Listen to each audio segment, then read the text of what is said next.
अग्रिसमं स्थानं ब्रह्माण्डे नास्ति किञ्चन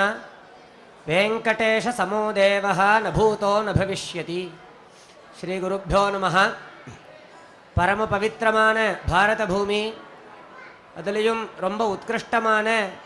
உயர்வான க்ஷேத்திரம் திருப்பதி அப்படின்னு சொல்லக்கூடியதான வெங்கடாச்சலம் பகவான் ஸ்ரீயப்பதியான பரமாத்மா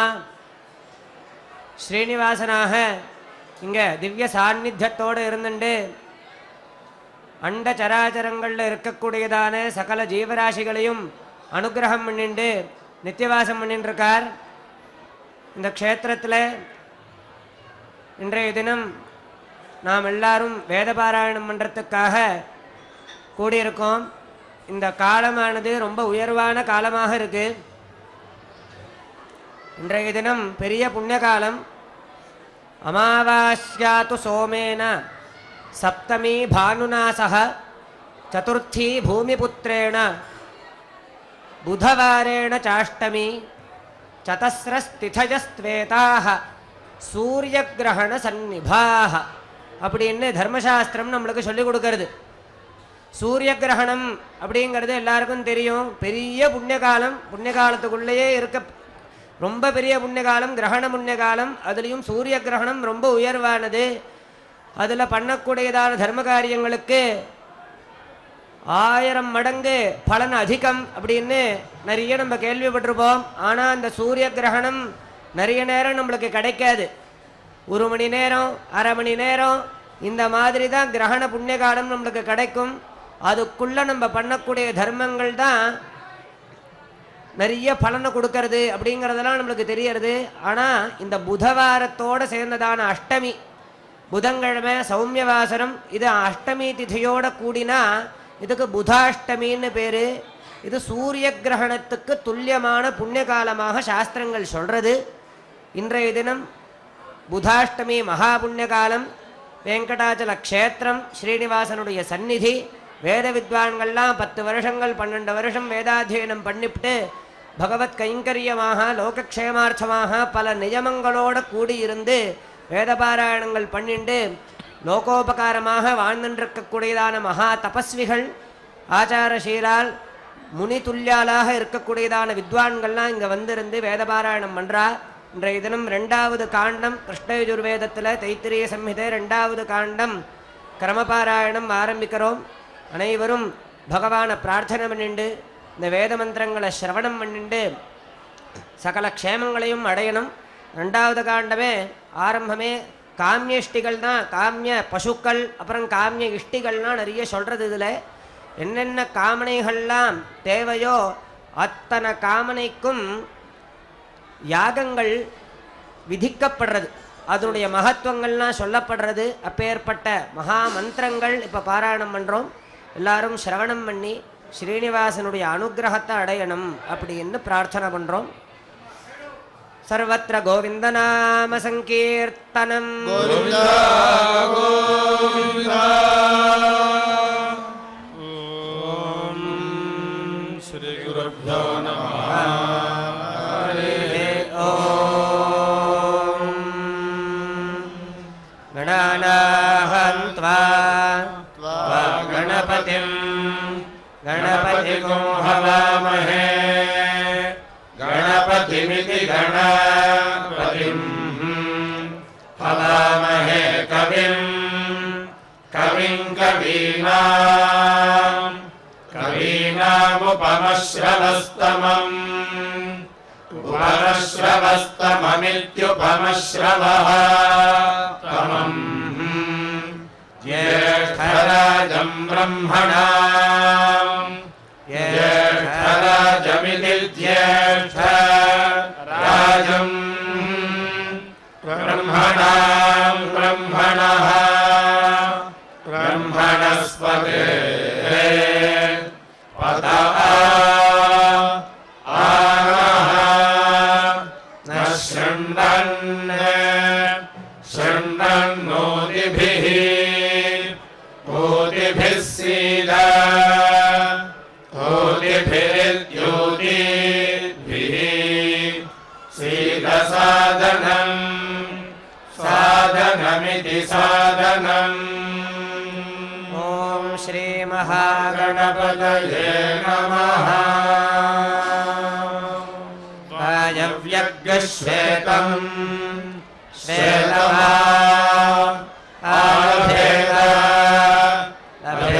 भूतिकामः भूतिकामो वायुः भूतिकाम इति भूतिकामः वायुर्वै वै क्षेपिष्ठा क्षेपिष्ठा देवता देवता वायुम् वायुमेव एव स्वेन स्वेन भागधेयेन भागधेयेनोप भागधेयेनेति भागधेयेन उपधावति धावति सः स एव एवैनम् येनम् भूतिम् भूतिम् गमयति गमयति भवति भवत्येव एवातिक्षिप्रा अतिक्षिप्रा देवता अतिक्षिप्रेत्यति क्षिप्रा देवतेति इत्याहुः आहुः सा सैनम् एनमीश्वरा ईश्वरा प्रदः प्रदः इति प्रदः इत्येतम् एतमेव एव सन्तम् सन्तम् वायवे वायवे नियुत्वते नियुत्वत नियुत्वत इति नियुत्वते आलभेत लभेत नियुते नियुद्वै नियुदिति नियुते वास्य अस्य धृतिः धृतः धृत एव भूतिम् भूतिमुप उपैति एत्यप्रदाहाय अप्रदाहाय भवति अप्रदाहायेत्यप्रदाहाय भवत्येव एव वायवे वायवे नियुत्वते नियुत्वत नियुत्वत इति नियुत्वते आलभेत लभेत ग्रामकामः ग्रामकामो वायुः ग्रामकाम इति ग्रामकामः वायुर्वै इमाः प्रजाः प्रजानस्योताः प्रजा इति प्रजाः नस्योता नेमीयते नस्योता इति नसि ओताः नेमीयते वायुम् वायुमेव एव नियुत्वन्तम् नियुत्वन्तग्स्वेन नियुत्वन्तमिति नियुत्वन्तम् स्वेन भागधेयेन भागधेयेनोप भागधेयेनेति भागधेयेन उपधावति धावति सः स एव एवास्मै अस्मै प्रजाः प्रजानस्योताः प्रजा इति प्रजाः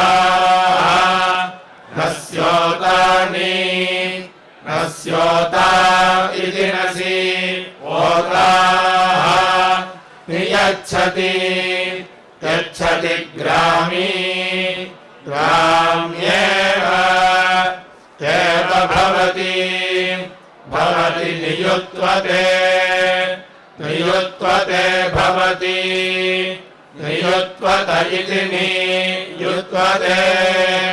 भवति ध्रुवाः ध्रुवा एव एवास्मै अस्मानपगाः अनपगाः करोति अनपगा इत्यनपगाः करोति वायवे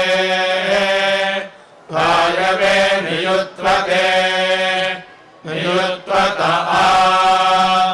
नियुत्वत इति नियुत्वते आलभेद लभेद प्रजाकामः प्रजाकामः प्राणः प्रजाकाम इति प्रजाकामः प्राणो वै प्राण इति प्राणः वै वायुः वायुरपानः अपानो नियुते अपान इत्यपानः नियुत्प्राणापानौ नियुदिति नियुते प्राणापानौ खलु प्राणापानादिति प्राण अपानौ खलु वै एतस्य प्रजायाः प्रजाया प्रजाया इति प्रजायाः अपक्रामतः क्रामतो यः योऽयम् अलम् प्रजायैः प्रजायै सन् प्रजाया इति प्रजायै सम्प्रजाम् प्रजाम् प्रजामिति प्रजाम् न विन्दते विन्दते वायुम् वायुमेव एव नियुत्वन्तम् नियुत्वन्तग्स्वेन नियुत्वन्तमिति नियुत्वन्तम् स्वेन भागधेयेन भागधेयेनोप भागधेयेनेति भागधेयेन उपधावति धावति सः स एव एवास्मै अस्मै प्राणापानाभ्याम् प्राणापानाभ्याम् प्रजाम् प्राणापानाभ्यामिति प्राण अपानाभ्याम् प्रजाम् प्रजामिति प्रजाम् प्रजनयति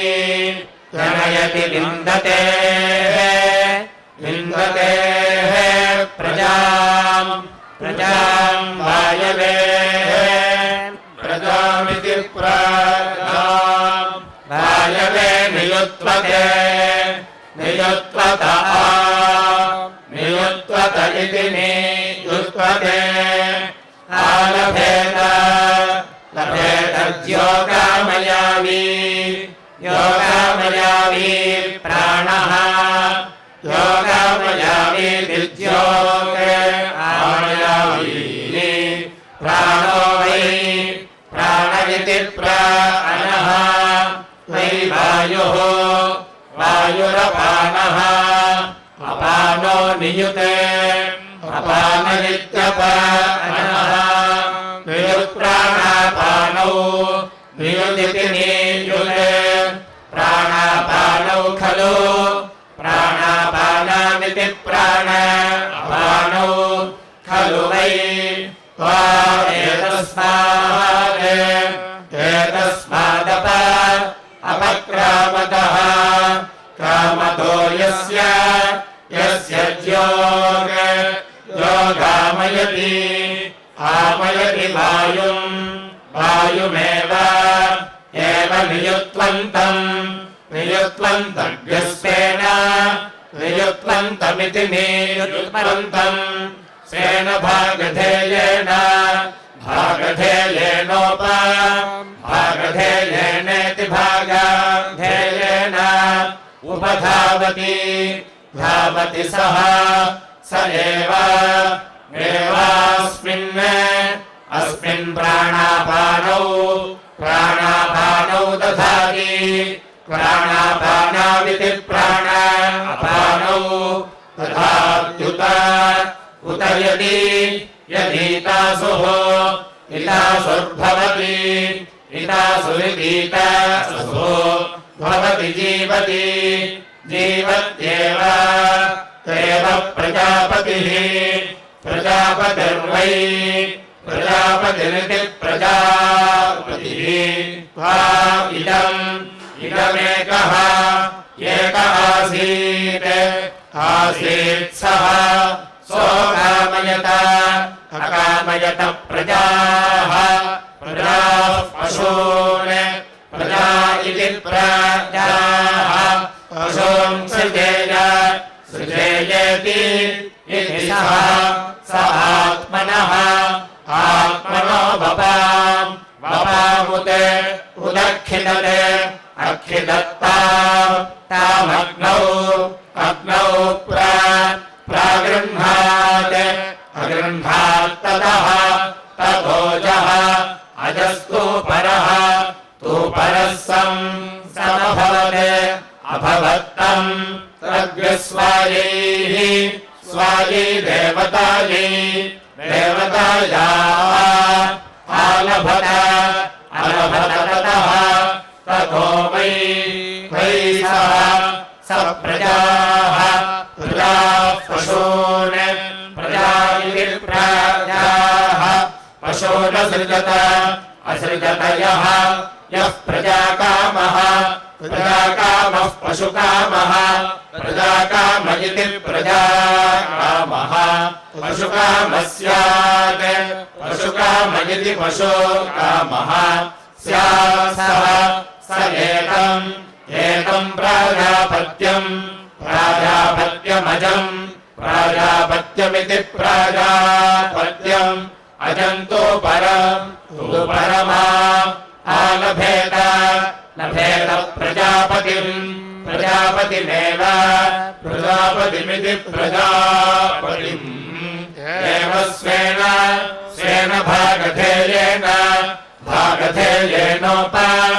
भागधेयेनेति भागधेयेन उपधावति धावति सः स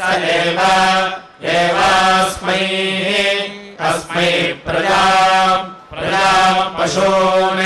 प्रजामिति प्रजाम् पशून् प्रजनयति जनयति यच्छ्मश्रुणस्तत् तत्पुरुषाणाम् रूपम् रूपय्यते यत्तो परस्तत् तदश्वानाम् अश्वानायते यदन्यतो दन्तत् अन्यतो दन्नित्यन्यतः तद्गवाम् गवायते यदव्या इव शफास्तत् तदवीनायते यदयः अजस्तत्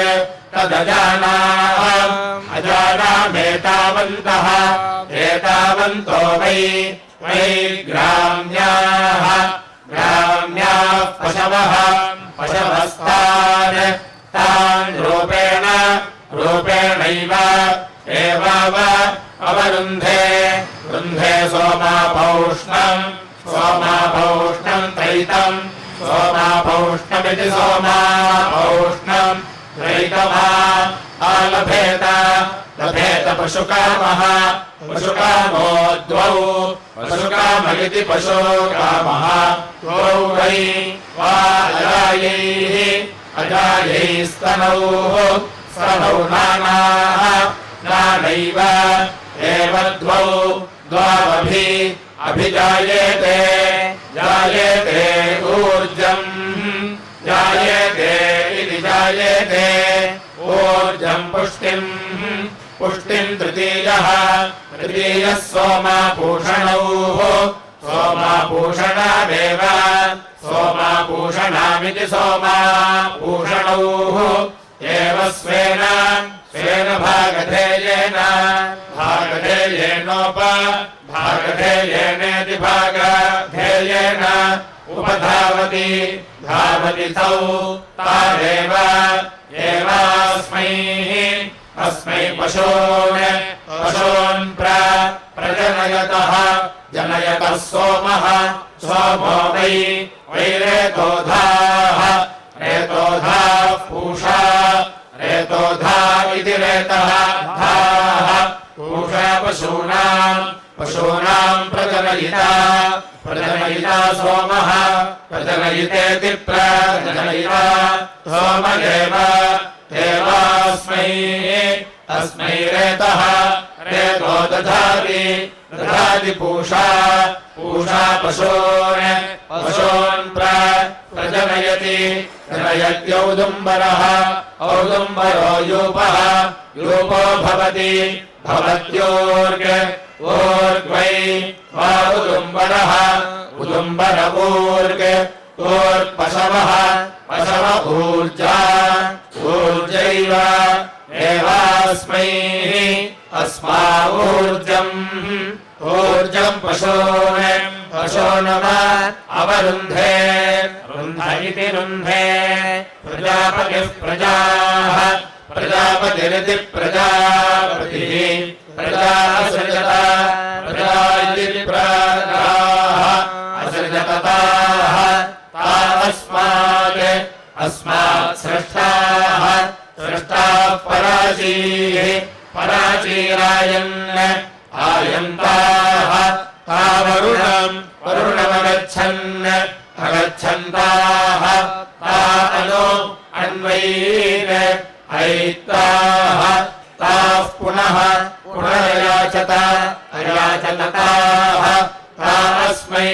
अस्मै न पुनरददात् अददात् सः अब्रवीद्वरम् व्रणेष्वथ मे पुनर्देहीति इति तासाम् वरमा आलभत सः स कृष्ण एकशितिपादभवत् एकशितिपादित्येकशितिपात् अभवद्यः यो वरुणगृहीतः स्यात् वरुणगृहीत इति वरुणगृहीतः स्यात् सः स एतम् वारुणम् कृष्णमेकशितिपादम् एकशितिपादमित्येकशितिपादम् आलभेत वरुणमेव स्वेन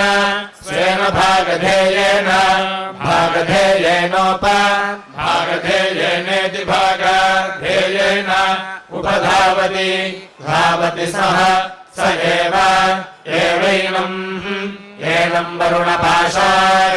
वरुणपाशान् मुञ्चति वरुणपाशानिति वरुणपाशात् मुञ्चति कृष्णः एकशितिपाद्भवति एकशितिपादित्येकशितिपात् भवति वारुणो हि एष देवतया समृद्ध्यै सुवर्भानुः समृद्ध्या इति समृद्ध्यैः सुवर्भानुरासुरः सुवर्भानुरिति सुवभानुः आसुरः सूर्यम् तमसा विद्यते तस्मै देवाः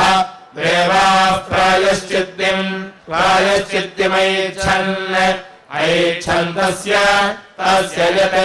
यत्प्रथमम् प्रथमम् तमः तमोपाघ्रन् अपाघ्रन् सा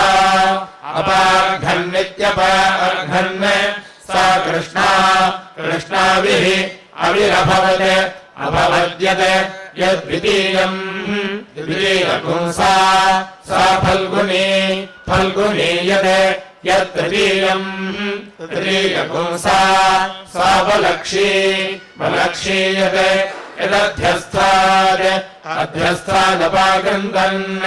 अध्यस्थादित्यधि अस्तात् अपाकृन्तन् सा अपाकृन्तन्नित्यपाकृन्तन् साभिः अविर्वशा वशासम् समभवत् अभवत्ते ते देवाः देवाः अब्रुवन् अब्रुवन् देवपशुः देवपशुर्वै देवपशुरिति देवपशुः वा अयम् अयपुंसम् समभूत् अभूत् कस्मै कस्मा इमम् इममा आलप्स्यामहे लप्स्यामः इति इत्यथा अथ वै तर्हि तर्ह्यल्पा अल्पा पृथिवी पृथिव्यासीत् आसीत् जाताः अजाता ओषधयः ओषधयस्ताम् तामविम् वशाम् वशामादित्येभ्यः आदित्येभ्यः कामाय कामाय आलभन्त अलभन्त ततः ततो वै वा अप्रथत पृथिवी पृथिव्यजायन्त अजायन्तौषधयः ओषधयो यः कामयेत कामयेत प्रथेय पशुभिः पशुभिः पशुभिरिति पशुभिः प्रजयाः प्रजया जायेय प्रजयेति प्रजया जायेयेति इति सः स एतामविम् वशामादित्येभ्यः आदित्येभ्यः कामाय कामाय आलभेत लभेतादित्यान् आदित्यानेव एव कामम् कामग्रस्वेन स्वेन भागधेयेन भागधेयेनेति भागधेयेन उपधावति धावति ते त एवैनम् एनम् प्रथयन्ति पशुभिः पशुभिरिति पशुभिः प्रजयाः प्रजया जनयन्ति प्रजयेति प्रजयाः जनयन्त्यसौ असावादित्यः आदित्यो न व्यरोचत अरोचत तस्मै देवाः प्रायश्चित्तिमैच्छन् तस्मा एताः मलहाः अलभन्ताग्नेयीम् कृष्णग्रीवी गुंसगुंहिताम् कृष्णग्रीवीमिति कृष्णग्रीवीम् सगुंहितामैन्द्रीम् सगुंहितामिति संहिताम् ऐन्द्रियश्वेताम् श्वेताम् बारहस्पत्याम् ताभिरेव अस्मिन् ऋचमदधुः अदधुर्यः यो ब्रह्मवर्चसकामः स्यात् ब्रह्मवर्चसकाम इति ब्रह्मवर्चसकामः स्यात् तस्मा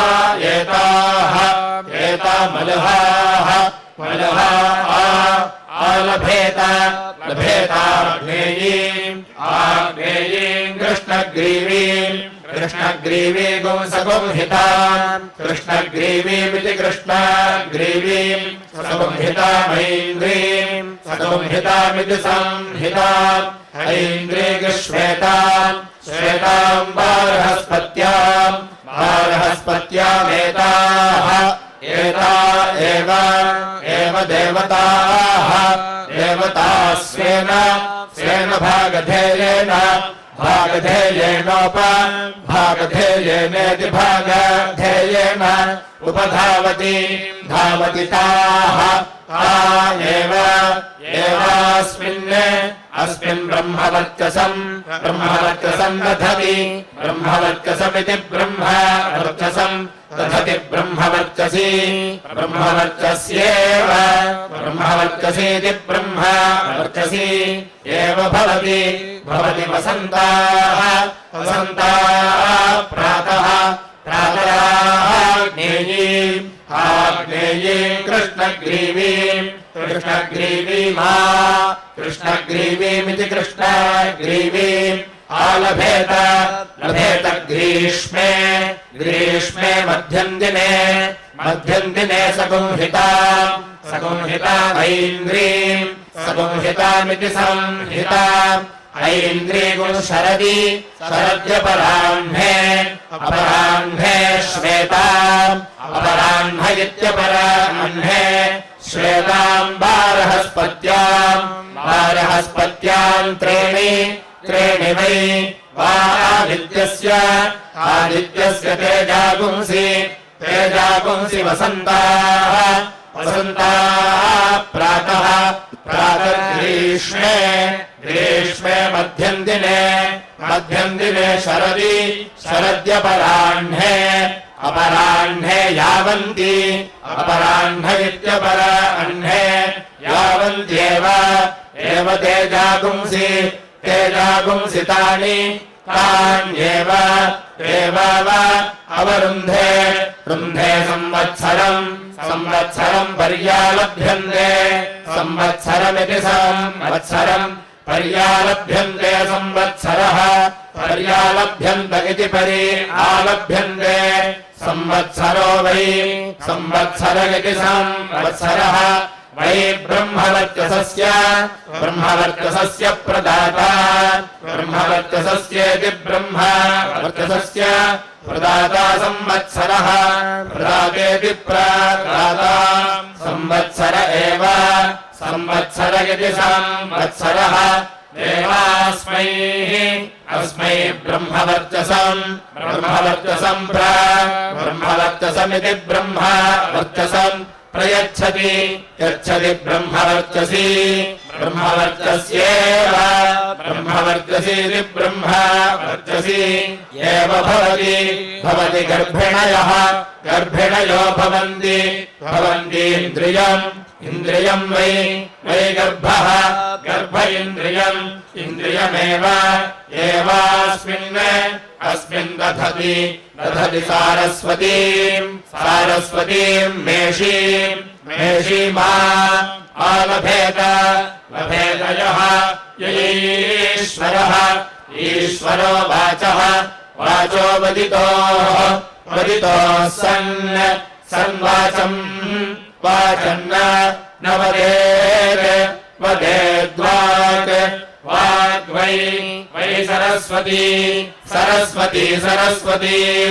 सरस्वतीमेव स्वेन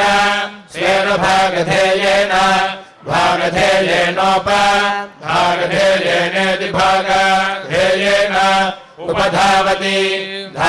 सैव अस्मिन् वाचम् दधाति प्रवदिता वाचः प्रवदितेति प्रवदिता वाचो भवत्यपन्नदति अपन्नदतीत्यपन्नदति भवति तस्मात् मनुष्याः सर्वाम् वाचम् वदन्ति आग्नेयम् कृष्णग्रीवमिति कृष्णग्रीवम् आलभेत सौम्यम् बभ्रम् ज्योगामयाग्निम् ज्योगामयावीति ज्योगामयावी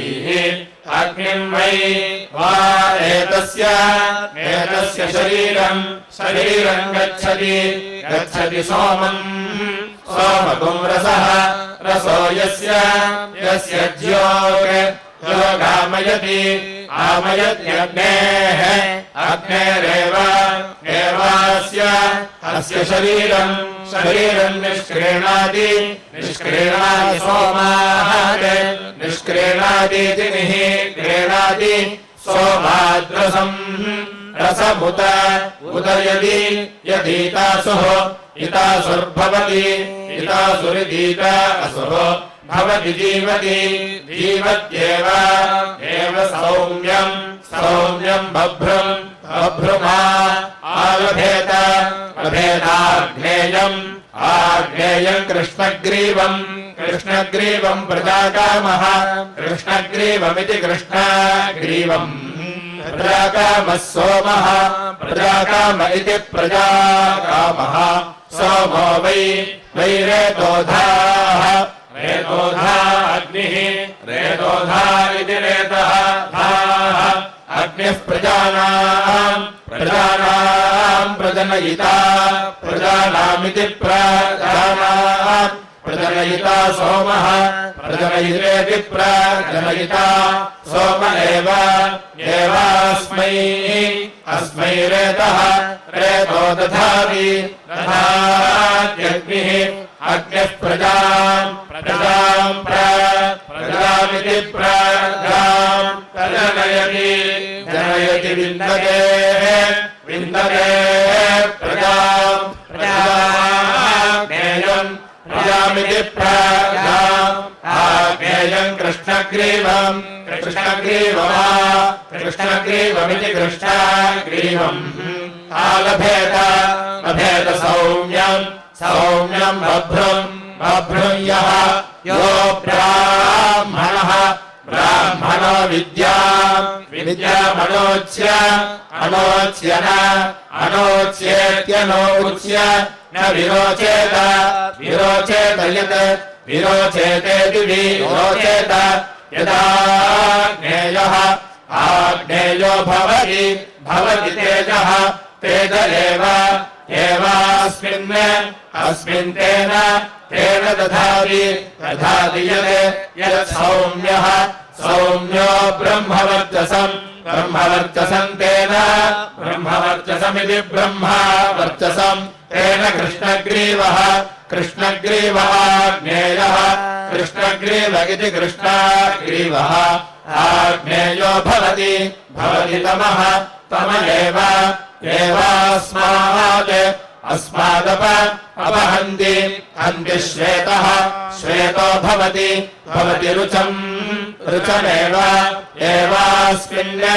अस्मिन् दधाति बभ्रुः सौम्यो भवति ब्रह्मवर्चसमेव ब्रह्मवर्चसमिति ब्रह्मवर्चसम् अस्मिन् कृषिन् दधाति आग्नेयम् कृष्णग्रीवमिति कृष्णग्रीवम् लभेत सौम्यम् बभ्रुमाग्नेयम् कृष्णग्रीवम् कृष्णग्रीवमिति कृष्णग्रीवम् पुरोधायाग्स्पर्धमानः पुरोधायामिति स्पर्धमानः आग्नेयो वै ब्राह्मणः सौम्यो राजन्योभितः सौम्यमाग्नेयौ भवतस्तेजसा तेजसैव ब्रह्मणो भयतः उभयतो राष्ट्रम् परिगृह्णात्येकधा समावृन्ते एकधेत्येकधा समावृन्ते पुरः समावृन्त इति आवृन्ते पुरेणम् दधते दधते स्तुमते सतो बृहन् प्रजया पशुभिरसानि येन यदि शक्ताभिस्तुवते यदि शक्तं वै क्षत्रं विशा विषैवैनं क्षत्रेण व्यतिषजति यदि शक्ताभिस्तुवते यदि शक्तो वै ग्रामणे सजातैरेवैनं व्यतिषजति यदि शक्ताभिस्तुवते यदि शक्तो वै पुरुषः पाप्मभिः यदि शक्ताभिरेवास्य पाप्मनो नुदते श्रियः कान्ताय कल्याणनिधये निधयेऽर्थिना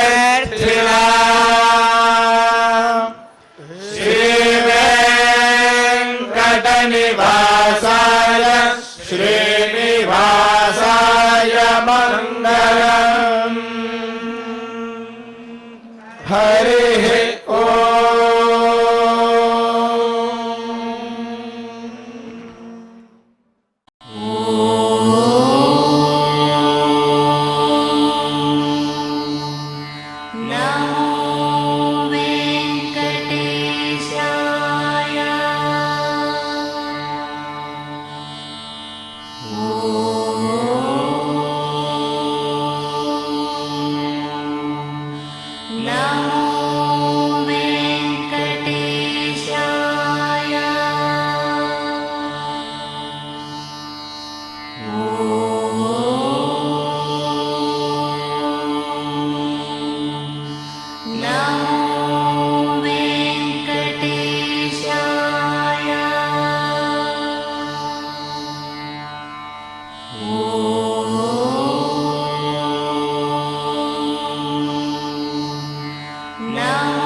Oh